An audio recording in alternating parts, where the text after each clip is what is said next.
જસદણ તાલુકાના આટકોટ સેન્ટ્રલનું ગામ 400 જેટલી બસોની અવર થતી હોય છે, ત્યારે મુસાફરોની પણ અવર જવર રહેતી હોય. કંટ્રોલ પોઈન્ટ બંધ હાલતમાં હોય, જેને લઈને મુસાફરો હેરાન પરેશાન થાય છે, જેમાં વિદ્યાર્થી મુસાફરી પાસ ધારકો હેરાન પરેશાન થાય છે. કોઈને બસ વિશે પૂછપરછ કરવી, કોને અહીં તો અલીગઢી તાળા લાગ્યા છે તે પણ 2 દિવસ થયા છતાં જસદણ ડેપો મેનેજરને ખબર નહીં હોય. ઘટના સ્થળે ગામના આગેવાન વિજયભાઈ ધમલ કંટ્રોલ પોઈન્ટ પહોંચ્યા હતા, ત્યારે તેમણે શાળા જોઈને ડેપો ફોન મારફતે જાણ કરી. ત્યારે ડેપો મેનેજરે કહ્યું કે મને ખ્યાલ નથી. શું ડેપો મેનેજરને 2 દિવસ સુધી ખ્યાલ નહીં હોય?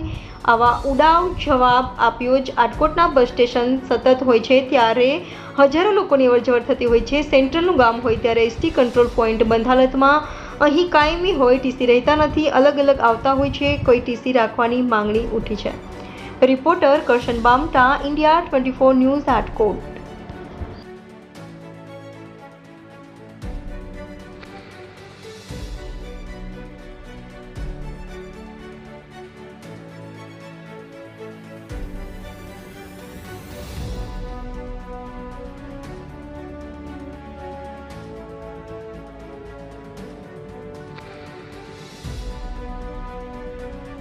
વિજયભાઈ ધમલ આટકોટ.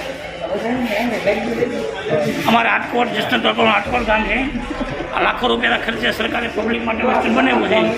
હવે જોઈ છે 2-3 દિવસથી કંટ્રોલ પોઈન્ટ બંધ છે. આમાં મુસાફરો હેરાન થાય છે. કોઈ પાસવાળા નાના મોટા કામ હોય, પાસવાળા વિદ્યાર્થીઓ હેરાન થાય છે, મુસાફરો હેરાન થાય છે.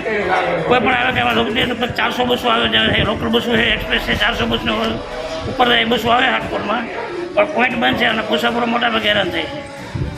અને જસદણ ડેપો મેનેજરે જાણ કરી કે કેમ 3 દિવસ બંધ છે, તો કે જાહેર નજર તાજિયા નહીં હતી અને ઉડાવ જવાબ આપે કે કાલે કંઈક અમને ખબર નથી.